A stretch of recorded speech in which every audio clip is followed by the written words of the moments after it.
Welcome to Education Perspectives. I am your host, Liza Holland. This is a podcast that explores the role of education in our society from a variety of lenses. Education needs to evolve to meet the needs of today and the future. Solving such huge issues requires understanding. Join me as we begin to explore the many perspectives of education. Cindy Lawrence is the Executive Director and CEO of the National Museum of Mathematics, or MoMath. She began her career as a CPA before transitioning into education, where she developed curriculum and taught students globally. Lawrence has been instrumental in creating and directing a math program for gifted students and played a key role in establishing MoMath. Since becoming CEO in 2015, she has focused on changing public perceptions of math, enhancing math education, and overseeing museum operations. Under her leadership, MoMath has attracted over 1 million visitors and engaged audiences worldwide. Lawrence is also a sought-after speaker and consultant in math education. Cindy Lawrence, so glad to have you here in Education Perspectives. Thanks for joining us today. Thank you for having me. It's wonderful to be here. Well, I need to kick you off with our question that we ask everyone. From a 30,000-foot view, why do you think that we as a society invest in education? I think we invest in education so that the workforce of tomorrow and the civilizations of tomorrow continue to make progress. And progress takes all kinds of forms, whether that's learning more to do things that benefit humanity, like curing disease, or whether that's exploration of space and things we don't yet know about, or whether it's just learning for the sake of humanity. It's something we like to do. We like to know more. We like to question why, and we like to find those answers. And so I think focusing on education serves the world in a very large sense. I couldn't agree with you more. Absolutely. So you've had kind of an interesting path to getting into education. What drew you to education? Well, it's interesting, but I guess in a short answer, I would say parenthood drew me to education. So I was always somebody who enjoyed learning, somebody who enjoyed school for the most part and did well in my classes.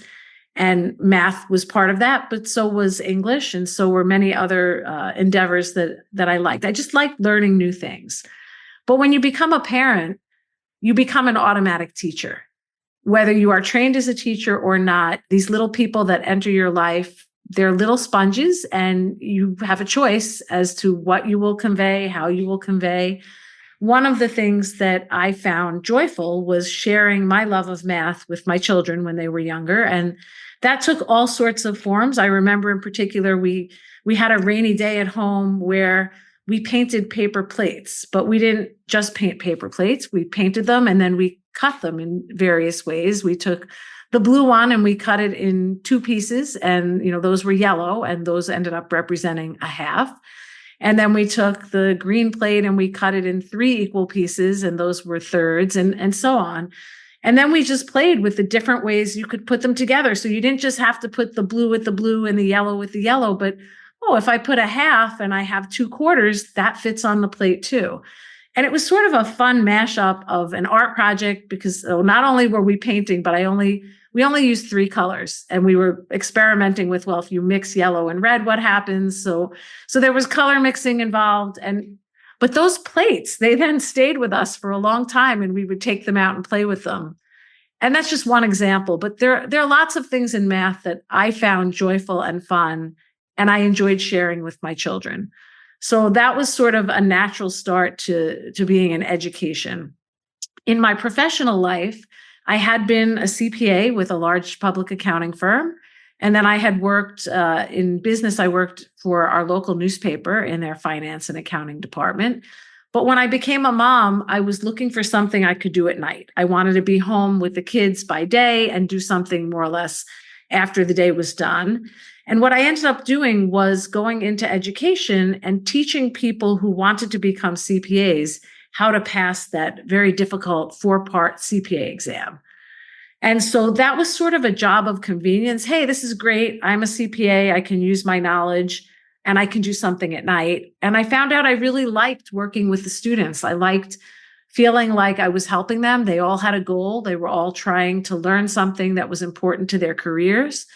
And so that was sort of very separate from mathematics, but I enjoyed serving in the role of instructor and mentor and sometimes cheerleader and helping people get through that.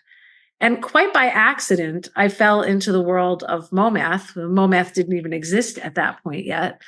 But a friend of mine who was a mathematician got it in his head to open a museum of math. And given my love of math, I volunteered. I didn't know what I was volunteering for, but I volunteered to help think about what that could be. And so we started having some meetings, mostly with a group of math educators that had been involved with a small museum of math that had existed but gone out of business. And one thing led to another, and we were invited to bring our math museum information, our activities, to the World Science Festival in New York City in 2009. That was very exciting for us, but we actually had spent weeks by committee drafting a mission statement. So all we really had to bring to this festival was a mission statement, and that wasn't going to work. And so we ended up deciding to build a traveling exhibition that would make its debut at that festival and have a life beyond that. We were all of us very ignorant about how to do that. And that actually served in our favor, because what happened was we decided in January that we were going to build a 3,400, 3,500 square foot traveling exhibition and bring it to this festival in June. Now, being in the museum world, I happen to know that that's a very aggressive, or some would say impossible schedule. But we didn't know that. The economy was not doing well. So there were a lot of companies that build museum exhibits that were dry. They had no work. They were all bidding on our little project. At the end, because of the enthusiasm of our designer, we ended up designing a 4,500 square foot exhibition that made its debut and formed really the basis of what became the National Museum of Mathematics. So I volunteered really to be on a committee and help with a one-day event, and never expected that I would leave my job in CPA review, which at that point I'd been doing for 18 years. And total left turn, and really a wonderful turn in my life. I've been really rewarded to feel like I'm making a difference in the lives of people when it comes to their relationship with mathematics. Boy, that's so exciting. And what a great story behind it. I mean, how that birth of not knowing what the boundaries are or what the norms were, you were able to kind of blow them apart and create that exhibition. That is so cool. So tell me a little bit more about MoMath today. You've been actually in a physical location for a while. What can people expect if they put MoMath on their itinerary when they come to New York? So first of all, what they can expect is to be surprised, because when most people envision or hear the words math museum, they are expecting to see numbers, calculators, chalkboards, graph paper. They won't see much of any of that, if any of that, in this museum. What they will see, our marquee exhibit, is a tricycle, adult size and kid size. We have two, and you can ride it. But these tricycles are unusual. They have square wheels.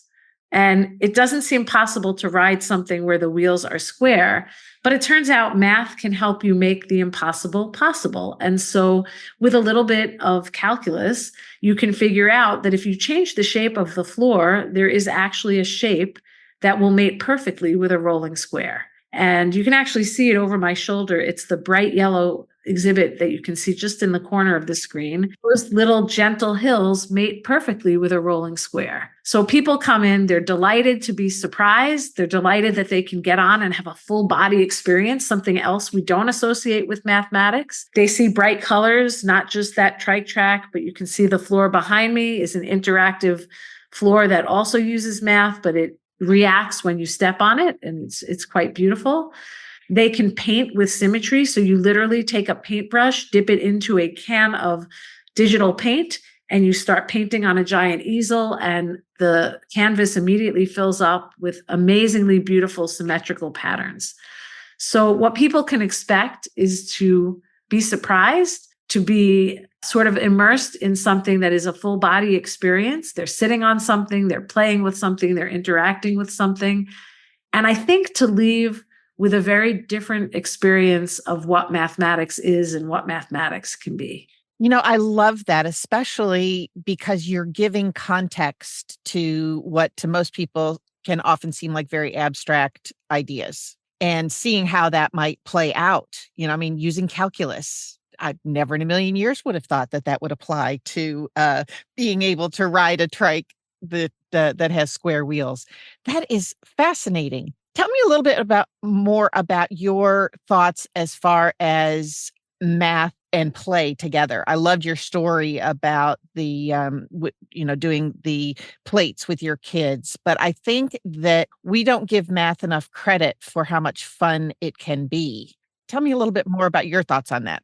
I think math is playful. And when you talk to mathematicians and you hear them describe the work that they do, it is very playful and it is very exploratory. And I think we give the incorrect impression that there's nothing left to learn in mathematics. We have textbooks, and there are the ancient Greeks and Indians and Romans, and they all figured everything out. And we're just now, passing along knowledge that is complete. The reality is that there are people called mathematicians in the world who kind of push the boundaries of what we know. And there are actually lots of things called unsolved problems, open problems, if you will. I didn't know anything like that existed. But there are many open problems that mathematicians work on, some of which will have some kind of application in the real world, but many of which are just knowledge for the sake of knowledge. And I think the best way for people to understand what I mean by that is to think about a puzzle. We do puzzles as humans. We tend to like puzzles. There's nothing as satisfying as putting the last piece in the puzzle. It's done. Or if it's a physical manipulative puzzle where you're trying to maybe take something apart or put something together and it seems impossible and you try it this way, you try it that way, sometimes almost without knowing, oh, it's popped apart. I solved it. There's this joy, there's this elation that comes from having that insight or putting that last piece in. And that's the playful side of mathematics. And so you could wonder, okay, I know this, but what if I tried that? Is it possible? Mathematicians do a lot of wondering, is it possible? And if it's possible, is it always that way? Are there exceptions? Or is it never possible? A great example of the playfulness of mathematics is a new research paper that was published at this point 1.5 years ago. And mathematicians had wondered for a while about tilings. Now, you think about tiling your kitchen floor, let's say, and maybe you just use square tiles. And we all can imagine that it doesn't matter how big your kitchen is. You could put those squares in and they will fit out to infinity. You could keep going. You want to expand your kitchen, you can just keep adding tiles. And the thing is, if I took a block of, let's say, 8 tiles from your kitchen, and I took a picture of it on my camera, and you have a big kitchen, let's say, and so now I move to another block and I take a picture again of 8 tiles and I show you those 2 pictures and all you can see are the tiles, you will not be able to tell me where I took that picture. So that's kind of what we mean when we talk about a tiling that just goes on forever. And it turns out there's something called an aperiodic tiling, which goes on forever, but it never exactly repeats. And so you might take a picture here and a picture there, and maybe in a very small area, it would be the same. But if you take a large enough picture, you can't find it somewhere else. And the idea that something could go on forever with the same tile, but never repeat, is sort of surprising. And a number of years ago, Sir Roger Penrose from the United Kingdom discovered that there are 2 rhombus shapes. A rhombus is kind of like a square or rectangle that gets slanted. He found that if you combine these 2 different rhombuses, you can make an aperiodic tiling that will go on forever and never repeat. That's called a Penrose tiling. And so, of course, the natural next question was, is there a single tile that can do this? Could we take one shape and could it be periodic in this way that it goes on forever, or I should say aperiodic, never repeating? And mathematicians really didn't think the answer was going to be yes to that. Well, suddenly what I will call an amateur mathematician, a guy who liked playing with shapes, was fiddling around and he thought he came up with a shape that actually does this. And he wrote to some other people involved in the world of tiling, some academic mathematicians and computer scientists. And guess what? He had, in fact, discovered what is called an aperiodic monotile, a single shape that you can tile your floor with forever, and it will never exactly repeat itself. That not only made the New York Times, I think 2 or 3 times, it was also on Jimmy Kimmel at night. So, like, when has a math paper been on late night television? So, and it's very playful, and everyone could understand what was going on, even though the actual proof that this is an aperiodic monotile is beyond the realm of what most of a general audience could understand. But understanding that there is this tile and you can play with it and you can see how it works, it's play, it's math play at its best. I really feel like that's where learning happens most authentically, is when you have that kind of playful approach. I got completely obsessed with a television show in maybe 80s, 90s. I'm not sure exactly when it was, but it was called Numbers, and it featured a mathematician as a key character there, and how he could apply math to like anything in the process of investigating for the FBI. But I just, as somebody who grew up in a very rote mathematic type of a system where I concluded that I was not good at math because I could do formulas, I could do all this kind of stuff, but I didn't understand the why. And so I just thought I was bad at math. Tell me, from your perspective, what you would tell a student like me as it comes to math, because since I've grown up, I have found new ways and fun, playful ways to be able to actually enjoy math. But what would you tell students? I think you've gotten to the heart of a problem that I hear repeated over and over again, that I experienced myself. So you're not the only person. And many mathematicians tell me they've experienced this too. The problem is, I think that we confuse arithmetic and mathematics. And arithmetic is sort of like the basics. You have to learn your addition facts. You have to memorize your multiplication tables. You have to understand what these concepts mean.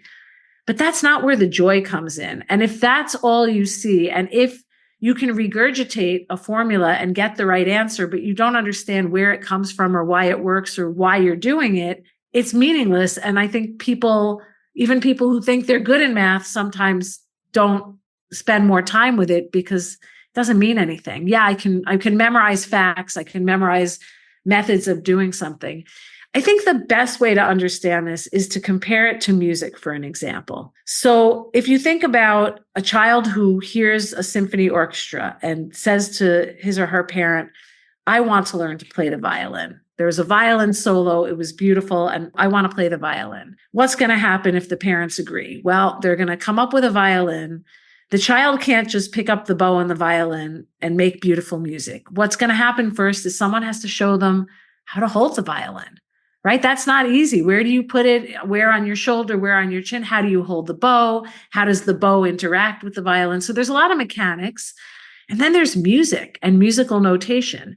Nobody is born knowing that when you see 5 lines with some dots and circles on that, what that means. So we have to teach children, and we use mnemonics, and we teach them, if it's here, it's an A, if it's here, it's a C, if it's colored in, if it has a stem, it doesn't have a stem. What is 3/4 time versus some other time? None of this is the beautiful music that they heard at the symphony. And oh, by the way, they have to practice their scales. So now they know how to read the music and how to hold the violin. They're still not making beautiful music. They're playing do, re, mi, up and down to get their mind and their body comfortable enough with the mechanics and the notation so that they become facile with it. And once they are, now here's a beautiful piece of music. You put it in front of them, they play, and something wonderful has been created. But it didn't happen right away. And I think math is like that too. You come into a classroom and there are things you have to memorize. There are things you have to practice. There are mechanics involved. There's notation involved. What we sometimes miss, I think, is that we don't share with students the symphony part of mathematics.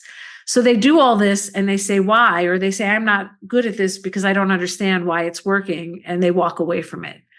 MoMath exists to be the symphony of mathematics. We want students to ride a square-wheeled tricycle and wonder, how in the world does that work? Oh, calculus. What's calculus? I never even heard, for a younger kid, I never heard that word. They might, in this day and age, Google it and start to learn something, or find an online video that they can watch to learn about calculus or about how calculus was used for this exhibit. but we have to have that spark of inspiration. And that's, I think, what's missing. Teachers do a fabulous job of teaching students what they need to know, the basics, the mechanics, the notation. That's the start. But when a teacher can come on a field trip to a place like MoMath, then there's a spark. Then there's something that a student, and not all students will be interested, just like not all students will want to learn to play the violin because they heard the symphony. But some percentage of students that are capable and interested will go further with it. And I just want to double down on one other concept. You notice I said capable. Another problem we have in math, I think, is that people themselves decide, and teachers also sometimes decide, that one student is more capable than another in mathematics. And I think we need to get away from that as a society. I don't think there is such a thing as a child who cannot do mathematics. I think there are differences in interest and abilities in anything. And so, music is another example. There might be a child who has what we would call natural musical talent. From a young age, they sit down at a piano and they can bang out a tune and they can replicate a tune, they can play by ear. Or you might have a student who's really athletically talented and they can take a basketball and throw it, and it gets into the basket many more times than maybe their friend down the block. But we don't tell students, well, you missed the shot with the basketball, so don't try out for the team. Or, you can't draw, so don't take a painting class. Or you don't sound so good, you don't have a natural ability to play the piano, so don't take piano lessons. What we say is, you want to learn to play the piano? You want to join the basketball team? You want to take an art class? Yes, and we'll teach you, and we'll start from where you are, and we'll get you to where you need to be. And so I think there are natural differences in children's interests and abilities, but I don't think there's any child who can't, with proper instruction, learn to be good in any of those things. And math is not different from painting or athletics or music in that regard. But somehow a lot of people have it in their head that, well, you're naturally good in math or you're not, and that's it. And I have 3 children, and my own experience with my own 3 children underscores what I'm saying to you, because I had different children and they expressed abilities or lack of abilities in mathematics differently. And I will say that today you would not know, one of my children struggled to learn how to add. 2 plus 3 was a challenge. And you could not look at my 3 children and what they do today. They're all adults now. They're all in a math or science related field. You would not know which one of them struggled and which one of them was very good from the beginning and which one of them was perfectly adequate all along. You can't tell. And you would probably guess wrong if I told you what they all do now. But that's because we just tried different ways. Okay, if adding 2 plus 3 is not clear to you this way, maybe we can look at it that way. Some people learn by manipulating objects. Other people are auditory learners. Other people are more visual in how they learn. Math crosses all of those. So we just have an open mind about how to reach students and not ever say, you can't do math. Math is not your thing, do something else. To me, when I hear that, I think that's very wrong. I love that, because I was very frustrated as one of these students that was pretty good at most things. And the whole math track just would frustrate me. And so much of that, honestly, was just that kind of personal pride in wanting to do well and wanting to be able to understand and to learn. And I think that that's something that, as our kids are growing up today, it is more important than ever that they become lifelong learners and they find that symphony in math, and they find that special thing that, maybe it's geometry that really fascinates you in math, or maybe it's logic, or maybe it's something else, but giving yourself that permission to, find the space that really does attract you. Absolutely. I would also love to get your thoughts and commentary, because things are changing so quickly. And obviously, with the advent of AI, there's a whole new world out there, and there's a lot of math involved in that kind of technology. What are your thoughts about AI and how it might impact math? I think there's a lot of AI, there's a lot of math under the hood in AI, and AI is also changing the way mathematicians work. There are computer programs now that can prove or disprove a theorem or a potential theorem. A theorem is a statement that we decide is always true. And there are actually computer programs that are learning to go through the rigor and will say this is a valid proof or not a valid proof. I think there's also a challenge for students who might say, why do I need to learn math? Because I can ask GPT, I can ask, a computer, I can take out a calculator. And so I think there's something about learning math that is not about the math itself. It's about being a logical, rational thinker. And yes, you can go online and have a problem solved using AI, but there can be problems that come up in life that require rational evaluation, logical thinking, analysis. And I think if you train yourself in mathematical thinking and mathematical reasoning skills, it helps you in life in many decisions and many things that you may come across. And so while those are useful tools, I still think, we want children to learn how to think rationally and logically and how to problem solve. I also think there's something that we don't like failing, right? Nobody likes to try something and not be successful.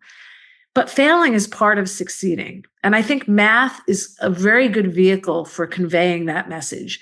So you got the wrong answer. Let's not walk away from that problem. Let's look at where did you go wrong? Why did you get this answer instead of that answer? You had a great insight here. Wow, you were really trucking. Oh, you just had a small mistake here, or you had a mistake in your logic over there. And the idea is that it takes several failures to succeed. And that should be part of the learning process. And that should be celebrated. And even when you get the wrong answer, the fact that you had some critical thinking along the way is to be celebrated. And I think our best teachers do a great job of that in the classroom, where it's not about just getting the answer. It's about how did you get there? A friend of mine used to teach in a private high school, and he would give a very interesting kind of test. He would give a test and he would give all the answers.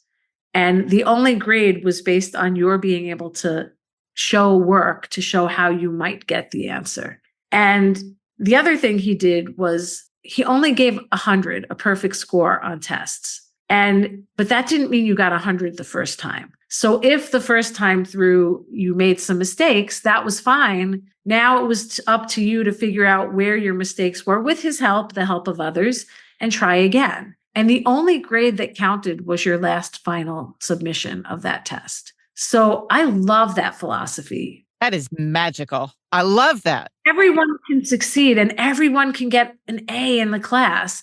You might succeed on the first try, and I might do the same problem 3 times. But at the end of the day, we're not being evaluated differently. We are both being given that A that students sometimes strive for, because we have both shown mastery of that problem and that material. And I love that, because it really does underscore that it's a path that we're on. It's not, we don't jump from the start to the end. There's a path we go on, and some paths are shorter and some are longer. Some might argue taking the longer path is sometimes more rewarding.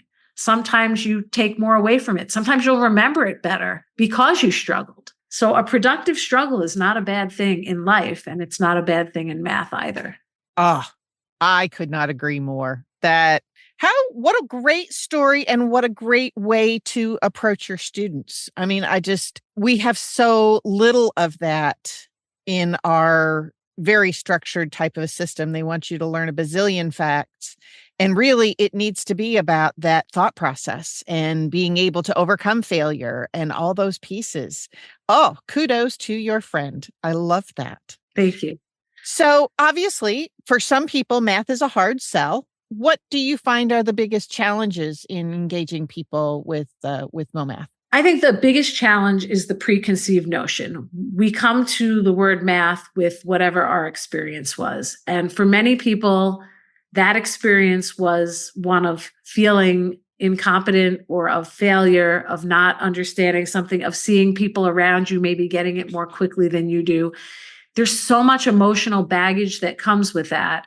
So I will say we get many visitors who come to the museum who, of course, love math, and that's why they come.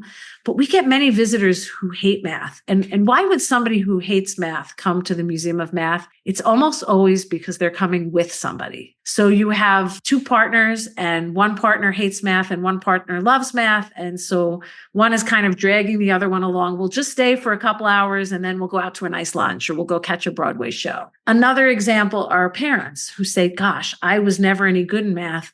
My child, I want them to succeed more than I did. So this is a good place to take my kids. So I don't like math, but I'm going to take my kids. It'll be good for them. Inevitably, what happens is that partner who came in that didn't like math and was just, agreed to stay for a few hours, or the parent who came in for the benefit of their children, end up having an even more rewarding experience in the museum because they walk in and they look around and they say, wait, this isn't the math that I think of as math. Wow, this is I'm going to paint with symmetries. I'm going to stand on a floor that puts up cool patterns under my feet. I'm going to ride a tricycle with square wheels. I'm going to move around some railroad tracks and watch how these little beavers scurry along those tracks. It's all fun and engaging. And very often people will come up to us at the end of their visit and say, well, I came because my child loves math, or I brought my two children because my daughter loves math, but I dragged my son kicking and screaming. But now it's my son who doesn't want to leave. It's the child who didn't want to come that doesn't want to leave. And to me, that's the biggest success we can have, is that we have someone come in with a preconceived notion about what math is and leave with a different notion.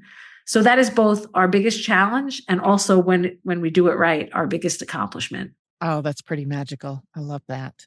So as you think about your approach to math and what MoMath can do, when you look at the greater education system, what would you want decision makers to know around what we're doing with math? Ooh, that's hard. I think some of what we talked about with looking at math as a puzzle and as something where failing is not the end, but it's just a part of the path to success. I think trying to bring in little tidbits of things that are interesting and compelling. It's very hard to do this in a classroom because we don't have enough instructional hours. We have standards, we have state testing. This is what we use to evaluate how our students are doing, how our teachers are doing, how our educational system is performing. And there just aren't enough hours to get all of that across. And then also interject on a daily basis the fun stuff. But I would say interjecting that at least periodically and not moving away from physical manipulatives as early as we do. So there's a lot of physical things in a math classroom in kindergarten and first grade, maybe in second grade. By third, fourth grade, it's just pen and paper. We lose the playful aspects. And if there is a way to interject that, even if it's one fun afternoon a month or something you share with students, of course, if people are in the New York City area, bringing their students, their children, if their families to MoMath is great. And we run a lot of online programs as well. But in the classroom, it would be great if we could incorporate more of this idea that math is accessible to everyone. Some people may come at it at a different rate or from a different speed. Failure is just a path to success, and math should be playful and joyful.